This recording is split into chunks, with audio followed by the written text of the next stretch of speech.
Do you like when you're whistling? What kind of tunes do you whistle? Katy Perry. You knew that answer. That was a loaded question.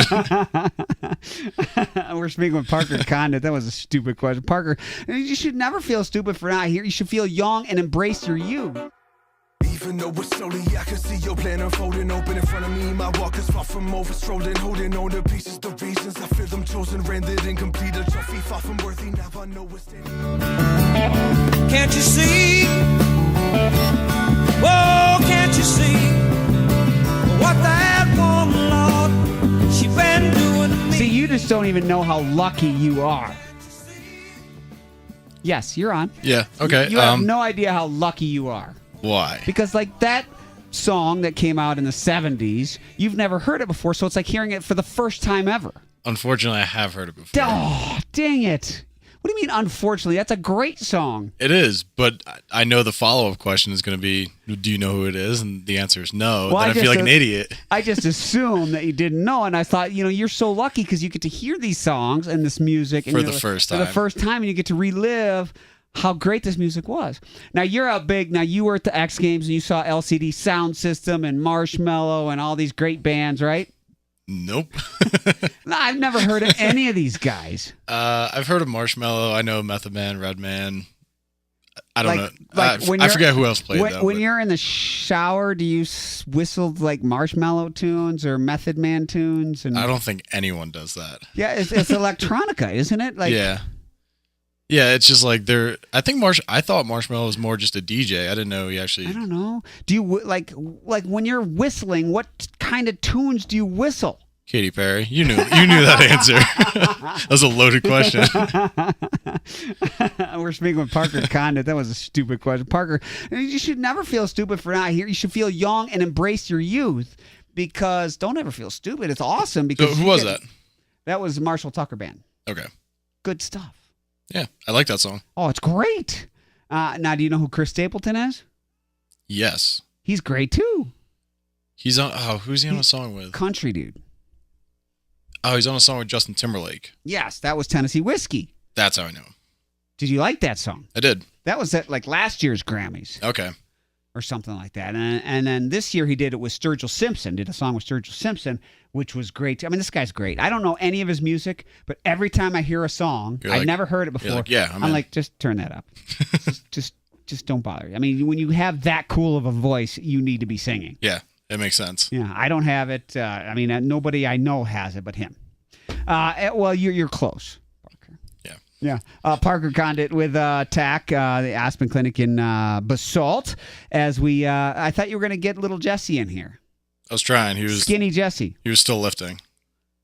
It was on his third workout of the day already. I think he was afraid of being on the radio and sounding skinny, so he had to. Well, that would suck. Yeah. Because you and I sound so skinny. Exactly. So maybe one day I'll start hammering him too, just to talk about what it's like to be a professional, budding bodybuilder. Yeah. What is the age where you like peak? Because like in basketball and football, you peak in your 20s, but I don't think that's the case in bodybuilding. Don't you peak in your 30s? I have no idea. I would assume 20s are probably better just because like you have more testosterone. Like once you turn 30, you start losing testosterone naturally. So I would assume before then is pretty ideal, but I really have no idea. Okay, well, if you're losing testosterone at the 30s, should I infer what you're saying that if you're in your 40s or 50s, you can't build muscle? No, you can. Like bulky muscle? Yeah. Like Jesse and Parker muscle? Yeah. See how I likened you with Jesse? Did you pick up on that? I appreciate that. And because we're on the radio, nobody will know the difference. Nobody knows the difference, but so it is possible for even if your testosterone levels are diminishing. Totally. Can you take over-the-counter testosterone or prescription? I think it needs to be prescribed. But is it effective? I mean, is it actually something? Yeah, I mean, if you have testosterone in your body, that's going to really help, your androgen levels, and that'll definitely facilitate muscle growth. Isn't there something like protein? You can go to get your Vega protein powder drink. Yeah. But it's still better to get it from a side of ribeye, isn't it? Yeah, the only thing, so people like taking protein just because it's it's kind of light and it's something you can do quickly before or after a workout. Like nobody wants to kind of consume 16 ounces of steak within 30 minutes of finishing a workout. I do. Well, you should do that then. I should, but I'm a vegan, whatever. Anyway, keep going. So protein powder just tends to be like an easier vehicle for people to get their protein, and sort of the way the whey protein. Can't believe I said that. The way whey protein is kind of synthesized, it gets absorbed into your body a little bit quicker than like a natural food source. So that's good. You want the protein to kind of hit your bloodstream quickly. But is the protein that I get in high quality protein powders the equivalent of a piece of whitefish? As I spit all over, I don't know why I'm spitting all over you today. It just happens when you get past 40. So the difference between fish and protein powder, fish is going to have some fat in it. And then right after you work out, you don't want to consume fat because you want carbs and protein to go. But is the protein of the same quality? Yeah, it's fine. So it's better to do the shake then? The lean shake? It'd be best to eat some protein right afterwards, but like ribeye protein. Yeah, but it's hard to cook something or have something prepped. But ribeye has fat in it too. Yeah. So I should do a strip. Like chicken. Chicken sucks. What about chicken does suck. What about buffalo? If it's a lean cut. Well, buffalo's leaner, is almost as lean as chicken, isn't it? Yeah, or I'd say like venison. That tastes like wild game. Well, yeah, it's gonna be gamey, but it's really lean. All right, so you say they're similar, and I'd say so. Like for most people, yeah, just stick with protein. And now, am I supposed to drink it before or after? I think it's better to drink it beforehand. Yeah, but have you ever drank a protein shake beforehand, and then 20 minutes into one of Parker Condit's stupid workouts, you just want to go throw up? Yeah, so it's going to be harder to do it before one of my stupid workouts because there's a lot more cardio involved. But like if you're just doing like pure strength training, you're not doing a lot of running around. There's not a lot of jumping involved. You're pretty much just doing, kind of 3 sets of 8, 3 sets of 10, 3 sets of 12, hitting very specific muscle groups. So like you're not really out of breath. Like you get tired towards the end if you're kind of using the right weight. But if you're just doing strength training, I think it's best to drink the protein beforehand. Beforehand. Yep. Now Jesse says before and after. He probably does. What does he do? He probably does amino acids beforehand. Is that good? Yeah, I would suggest that too. Like either protein or amino acids beforehand. It's so complicated.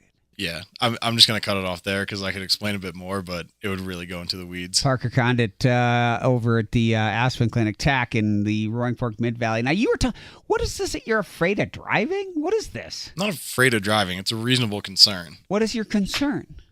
That's the thing that's most likely to kill me.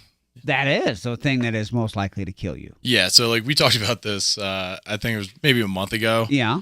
And like based on the mortality charts, number 1 is cardiovascular disease. Number 2 is all cancers lumped in together. Number 3 is neurodegenerative, which would be like Alzheimer's, Parkinson's. And then number 4 for anyone is accidents. But given my age and your age, number 1 is accidents.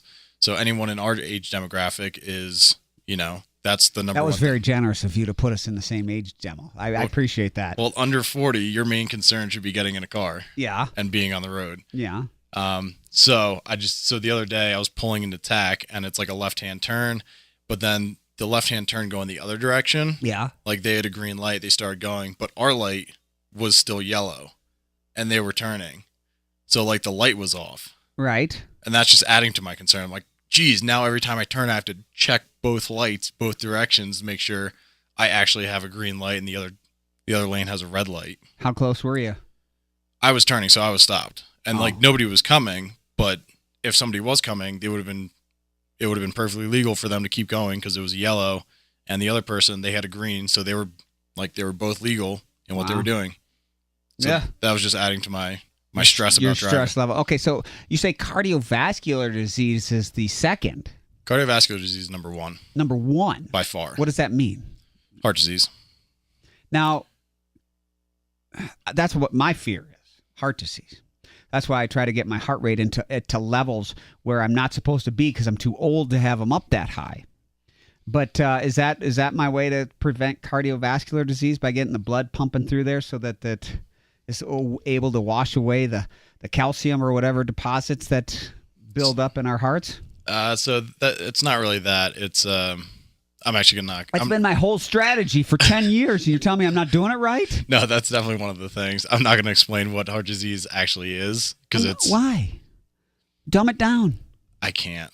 Like, this is the stuff that I barely understand, given like the scientific language. Right. I don't have good analogies. I can kind of break it down any further. Okay. But a good thing to look at is metabolic syndrome, which is 5 specific indicators. And if you have 3 of those 5, like above a certain level, then you have metabolic syndrome. If you have that, your chances of getting heart disease, cancer, neurodegenerative disease, obesity, diabetes, all of those things skyrocket if you have 3 of those 5. And then the more markers you get, the higher that chance gets. So metabolic what? Syndrome. Syndrome. I think in the 90s it was called Syndrome X. Really? I don't even remember any of that. It's like everyone should know about it, I feel like. But I've never even heard of it, and I get like paid. Well, I'm also terrible at my job. But all right, I'm trying to find these markers so that do you know them off the top of your head? Yeah, I'll try to get these right. Damn. You are good. So one of them is expanding waistline. So I think for that's everybody. No, there's like specific numbers. That's like saying if you breathe, that's a marker. So I think for men it's 40 plus inches, and for women it's 36 plus inches. 40 plus inches? That's huge. Well, you're offending anyone who has 40 plus inch waist. Oh, you're right. Well, Russ Andrews has a 40 plus inch waist, and he's not offended. Well, that's one. But compared to me, I'm like 30, and so that's stupid. I mean, that's good. Compare. That's one. I'm 4 feet tall. Of course, it's 30. I could be obese. You realize on my BMI that I'm like right there at the edge. I'm close to being obese, or I'm definitely overweight, according to the BMI. Yeah, that's because I think BMI is a pretty lousy. It is lousy. Okay, I just totally took us off. Okay, what's the second marker? Okay, 40 plus. So Russ Andrewsville. Okay. Triglycerides. If you have high triglycerides, over 150, I believe. What's triglycerides? It's one of the things that'll come back on your cholesterol panel. It's fat. What's the number? 150, I believe. Okay. Then you also have fasting blood glucose. Wait, come on. What the hell is that? You know when English. Blood sugar. My blood sugar. Yeah. Now, what if some of us, like I have a voracious appetite for sugar. Like when I have my porridge in the morning, as the other guy calls. Yeah. I have 3 parts pure maple syrup to 1 part porridge. It literally is like that. You don't even have food here, and you have half a gallon of maple syrup on your desk. Oh, yeah. I try to hide that so people don't realize how stupid I am. But yeah, I have 4.5 gallons at home. So that would be like your non-fasting glucose. So like when you wake up in the morning, if you were to do like a finger prick and get your reading of the fasted blood glucose, so like when you haven't eaten for at least 8 hours, if that's over 100, that's another marker. So how do I do that? Can I go to the store and buy a little pokey thing? Yep. They're really cheap. Like you can probably get one for $20 with like 100 strips and a 10. Are the strips accurate, or do I need to get a device that I plug into the wall or put batteries into? Yeah, no, like that'll come with a device. Like testing blood glucose is really cheap and easy, and I feel like more people should do it. I don't want to poke my finger though. Then I'm going to have a poked finger all day. Yeah. I'm a sissy. All right, so okay, blood sugar. Okay, next. Let's see, what's another one? Oh, low HDL. So HDL, I hate using this term, but that's known as the good cholesterol. All cholesterol is good, though. Cholesterol is necessary for the body, but just for simplicity's sake, we'll say HDL is the good cholesterol. So all cholesterol is good? I can eat butter? Yeah, that's another misconception. Like, eating foods with cholesterol doesn't really raise your cholesterol. That's not really how it works. Is that the same way with sugar? Eating foods with sugar doesn't raise my sugar levels? Nope. That is how it works. I mean, just stop it. It's not how it. Now, is there such a person that requires a higher level of sugar intake? You know, like, did you ever see the movie Men in Black? Yes. The alien needed like sugar. Sugar. Yes. Is there that situation? Yeah. In the human. Yeah. So everyone's different nutritionally. Like some people, they don't metabolize fat very well. So, yeah. So, like protein is not an energy source unless it gets converted to blood glucose. So like if you can't metabolize fat for energy, then your only other option is glucose. But that doesn't necessarily mean you need to be eating Kit Kat bars and Snickers. Like, no, I just probably fruit. 3 parts pure maple syrup to 1 part right, porridge. What was I thinking? Yeah. But it's pure maple syrup, so it's healthy. Because since it's pure and the good Lord made it, I could drink it. Because it's organic. And it's organic. That's the free range. 100% it's free range maple syrup. Free range maple syrup. Those trees are not constricted. Buddy the Elf was skinny. I can't argue with that. All right, so low LCLs. Low. Yeah, so if your HDL is low. That too. And then the last one is blood pressure. My blood pressure is good. Okay, what is it? I don't know, but it was good. I have a little device at home to make sure. I think it's 120 over 80. I think that's the cutoff. If you have something above that, that would be another marker. So if you have 3 out of those 5, then you have metabolic syndrome. And even though I'm not a doctor, so I'm not diagnosing you if you have 3 of those 5. Go see your professional. The metabolic syndrome is a constellation. Wow, that's good. I like that. It's a constellation of metabolic abnormalities associated with an increased risk for cardiovascular disease and is present in 1 of 4 adults. Yep.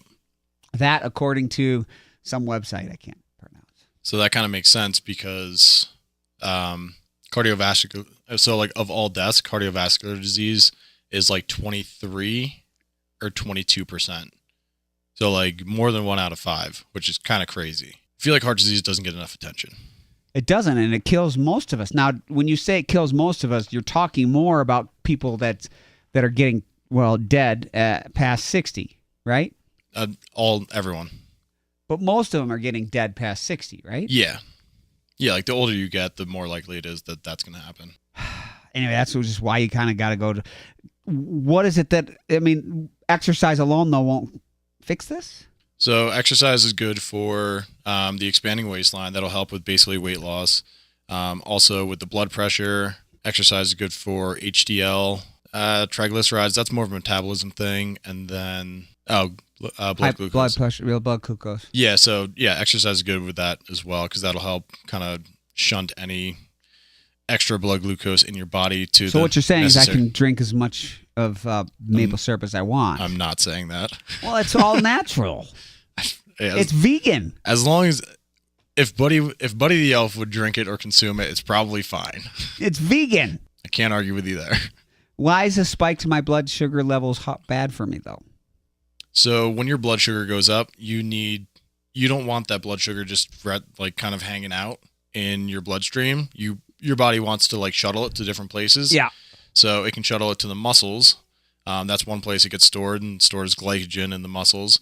But if your muscles can only hold a certain amount, so if your muscles are full, like that little bank is full, it has to go to the other place. There's only 2 places. It's muscles and the liver. And the liver can hold even less. The liver can only hold like 400 calories. So that's like 100 grams of blood glucose. So once those 2 are full, you just have this excess blood glucose and has nowhere to go. And then the other thing that happens, your body secretes insulin, which is a storage hormone. And that's kind of when the glucose gets to kind of the door of the muscles, that's what opens the door. You need insulin to let the glucose in. So if you're constantly have high blood glucose, your body's constantly secreting insulin. And then your body ends up becoming resistant to it because it's constantly like knocking at the door. And it's like, we're full. And that's how you become insulin resistant. So then even when you're not consuming too much sugar, your body doesn't get it to the right places because your body's become resistant to kind of the key that insulin gives you to the muscles and or the liver. I have no idea what I was going to say, how far long ago did I lose you? About 10 seconds in, I was gone. Okay. Anyway, next time we're actually going to talk about developing different energy systems, which can be very complex. Because, see, that's what we were planning on talking about. But then again, as usual, you take us off the ship or take us into a different direction. Just let it go where it goes, Let it go where it goes. See, I got this Chris Stapleton tune in Tennessee Whiskey. Awesome. This is good stuff. It is. Anyway, thanks. Appreciate it. Thanks Aspen Clinic. And come on down to the Performance Center. Hang. Tennessee Whiskey.